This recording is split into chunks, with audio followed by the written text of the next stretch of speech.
President of the European Commission, Madam Ursula von der Leyen, to deliver her remarks. Yeah, thank you very much. First of all, thank you very much, President Milatović, dear Jakov, for hosting us here, me and my friend António Costa. It's wonderful to be back in Montenegro.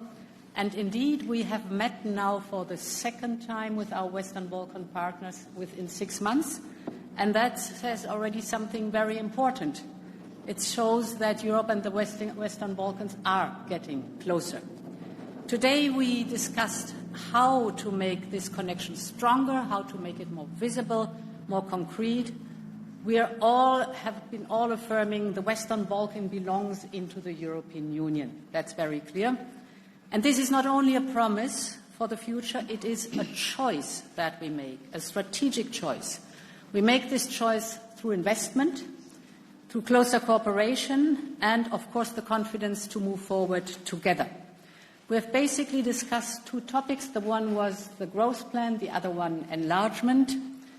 The growth plan matters because it is already a gradual integration in the single market in different sectors.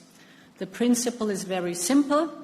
We open sectors of the single market for Western Balkan companies.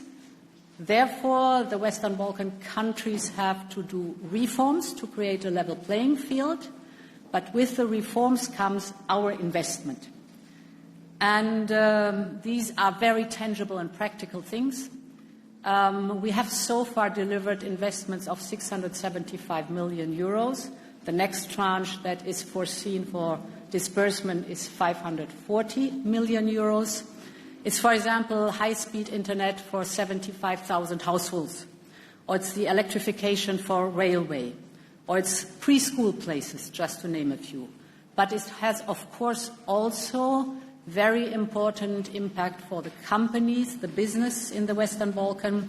For example, SEPA has been introduced in 4 Western Balkan countries, the single euro payment area. What does it do? If you have transactions, normally it lasts days till the financial transaction is done and it costs money. With SEPA, it's within seconds and it costs nothing. The whole region, if the whole region is integrated in SEPA, this could reach savings around 1 billion euros for the companies. We also want to bring, of course, our people closer, and this is why we want to extend DiscoverEU for young people from the Western Balkan.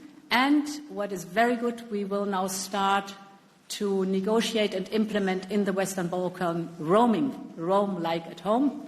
I remember when it was introduced in the European Union, it made a huge difference for all of us, and we want the same here with the Western Balkans. The second topic that we discussed was, of course, enlargement. Enlargement is a geostrategic imperative for us, and the long-term investment in our peace, our stability, and our security. It will remain merits-based, but it must become more dynamic. You could hear it also from my friends here on the podium, because merits-based does not mean slow. Merits-based means fair and predictable. In other words, it means when reforms are delivered, then progress on the path of accession to the European Union must follow. And this is what we want to do, to reward reforms with real integration. So, for example, access to our programs, closer links to the single market, and European Union funding that rewards the reforms. To conclude, if I had to sum up this summit in 2 words, they would be determination and confidence. Determination to make the European future of the Western Balkans concrete as quickly as possible. Confidence that our union will grow in the years ahead. And yes, Montenegro becoming the 28th member state by 2028 is within reach. That's very clear. The discussions showed that today, so we can only encourage you to keep up the good spirit and the pace that you've shown, the ambition and the determination. We hope that Albania will follow quickly and that the whole region will keep moving closer to our union. Because what this summit has shown is that we already form a community of shared destiny. Our security is connected, our economies are connected, and of course our future is connected. The enlargement process is how we turn this reality into membership and how we bring the Western Balkans closer to where they belong, that is at the heart of the European Union. Thank you very much for hosting us here. Thank you, Madam President. We will now open the floor for questions. In the interest of time, we will take 4 questions in total, 1 from Montenegrin media, 1 from international, 2 from international media outlets, and 1 from the Western Balkans media. First question comes from the Montenegrin media. Yes, please. Good afternoon to everyone. Krsto Gazivoda from the Public Media Service of Montenegro, and I of asking you the question on behalf of all present Montenegrin media. So we have a question for all of you. So I'm glad you mentioned the pace we're going at. That the pace is basically the most important thing, and we set ourselves some high expectations that we should close 10 chapters by the half of the year. We now have we wanted to close more, but as I understood, we will close 4 by the summer break. Have the dynamics slow down? And what do you expect by the end of the year?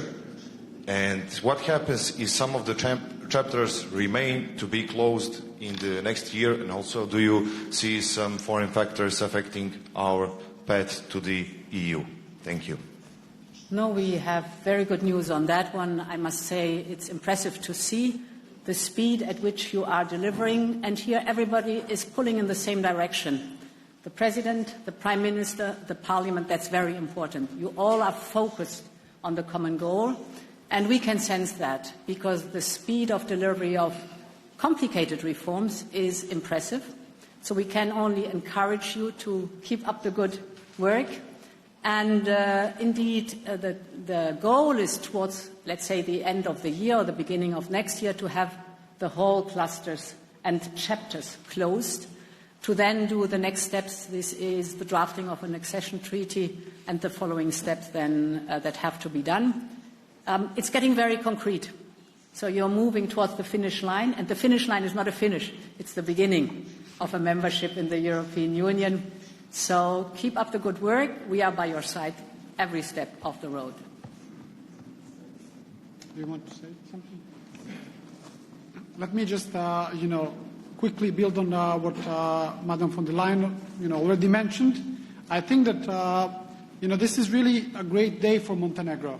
And hosting all the leaders from the EU, as well as the friends from the Western Balkans, the leaders of the EU institutions, shows the trust and shows that the door is fully open on behalf of the EU for our EU accession. I think that we have also shown maturity and political unity when it comes to getting to achieve this goal. The presence both of myself and the Prime Minister speaks to that aim, and I'm absolutely more confident after this summit that the EU accession of Montenegro by 2028 is absolutely achievable. Obviously, the work is not done yet. We need to keep up the good work, to speed up the things, to come to an end of certain reforms that we have started. You know that I always mention the Constitutional Court, the electoral reform, the rule of law, and this is ultimately what this process is about, the rule of law and the institutions. I think that Montenegro is absolutely making a lot of progress, and we are there to keep up with the good work. Thank you. Now we open the floor for a question coming from the international media. Do we have? Yes, please. Good afternoon, Jorge Valero with Bloomberg. I have two questions. First, about a candidate country that is not here, Ukraine. President Zelensky offered in an open letter talks with Russian President Putin. So my question is, how quickly are you aiming to bring Putin to the negotiating table? And secondly, a question on China, which is one of the big topics being discussed in Brussels ahead of the summit. There's been a lot of talk and discussion about new tools. Commissioner Šefčovič just mentioned that there is time for a diversification tool, but the problem in the past has been the political will. So my question is, what makes you think that this time is really different and the countries, especially Germany, are really united behind this tougher stance? Thank you. Should I? Will you? Well, regarding the first question, since the 24th of February 2022, all of us are fighting for a just and lasting peace in Ukraine, and all the means are important to achieve a just and lasting peace in Ukraine. Increase our pressure on Russia to support Ukraine, and of course support also Ukraine in their peace negotiations efforts. Is our position always the same: support Ukraine, and looking at the same time looking forward in the future of Ukraine in the European Union. And the great news from this week is now we are unblocking this process, and as Prime Minister Magyar said, we can presume that in 3 weeks it's possible to deblock this accession process. Is very good news. Yes, I can only underline that. It shows no one wants more peace than the people of Ukraine and the President of Ukraine. And he has our full support what the content of the letter is concerned. On China, you know our general approach. It is very clear: de-risk, not decouple. What we want is dialogue, but dialogue has to deliver. We like competition, but competition has to be fair. And we want access to the Chinese market that shows reciprocity in what the Chinese are offering to our companies. And therefore, it is a whole concept that we're working on towards China. We have a toolkit of different instruments, but for us it's important to really have this order that I just mentioned: de-risk, not decouple, have dialogue that delivers, embrace competition but protect against unfair competition, and make sure that the access to the respective markets is reciprocal. Thank you. The next question is reserved for the regional media representatives. We have one over there, please. Dusan Mlađenović, N1 Serbia. A question for the EU officials. Your comment on the Serbia EU path, especially regarding democracy, rule of law, freedom of media, which is backsliding in last 2 years especially. And there is the fact that Serbia has not opened a single cluster since December 2021. And I'm asking this question because people in Serbia today, through a majority of pro-government media and tabloids, can only see hugs and kisses between you and President Vučić. Thank you. So it's very clear the accession process is a merits-based process. As we said, it's reforms that have to be delivered. And indeed, the rule of law is a central cornerstone of the accession process. The same goes for media freedom. You know exactly what reforms have to be delivered. It's just judicial reforms. It is the REM Council. It's the electoral law. It's CFSP alignment. I will not go into detail. But here is very clear for Serbia: if Serbia delivers on these reforms, then the third cluster can be opened. Merits-based process, as we just explained. It is a responsibility on two sides. If Serbia delivers, we will also deliver. And it's very clear that the European Union wants Serbia also being part of the European Union, so we support the Serbian society on its path towards the European Union, but it has to fulfill the criteria. Okay, I just can add that, as I said, the Serbian authorities was very clear to commit it with a very specific calendar. In the coming weeks, they will conclude the judiciary reform, fully complying with all the recommendations from the Venice Commission. The next plenary session of the Venice Commission is the 12th of June, and then immediately after, the Serbian authorities is committed to change the judiciary law in order to comply with all these recommendations.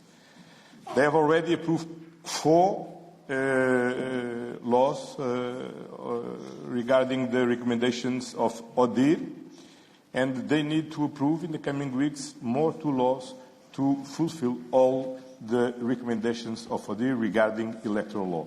This is the concrete commitment from the Serbian authorities, as in based of these commitments that the Commission will provide their assessment, and the Council will decide if it's time or not to open the 3rd cluster. Thank you. To conclude, we go once again to international questions. Do we have? Yes. Thanks. Jack Power from the Irish Times. A question for all three. We also have the Franco-German paper that was proposed about gradual phased entry into the EU, also the idea of associate membership. I just was wondering, in each of your views, does this apply at all to Montenegro, or is Montenegro, I suppose, a separate case because of how far along it is? Thank you. Well, Jakov, You start. we support your position. maybe I break the ice. So our understanding is that that paper is a constructive way to engage with the candidate countries, especially with the Western Balkans. It is very much connected to the gradual integration. However, we do believe that the case of Montenegro is a bit unique, given the fact that Montenegro is the only candidate country that has already kicked off the working group with regards to the drafting of our own accession treaty. So that's the way we understand the things, including the paper. However, obviously, as part of a bigger story, it is a constructive way and a creative way to bring all the candidate countries closer to the final goal. Look, I think the most important is everybody agree that we need to accelerate all the enlargement process. As President von der Leyen said, merit basis doesn't mean a slow process. That means that from the side of the European Union institutions and from the side of the candidate states, everybody needs to work faster and harder. And this is our commitment. On the other side, we can try to simplify the bureaucratic procedures in all of this process. And now it's very positive. There's they are floating several proposals in order to eliminate bureaucracy, perhaps to create some kind of a new omnibus on enlargement in order to move rapidly to conclude this merit-based process. And of course, for the front runners, perhaps it's not like Montenegro is not so important than for other countries. Yeah, as Antonio said, the merits-based process is supported by all member states. That's the foundation. And now we'll look into the proposals if they are, the goal of these proposals is to improve the process. And this is more than welcome. And we will discuss it, but the baseline is the merits-based process is the foundation, and we want to move forward fast and efficiently.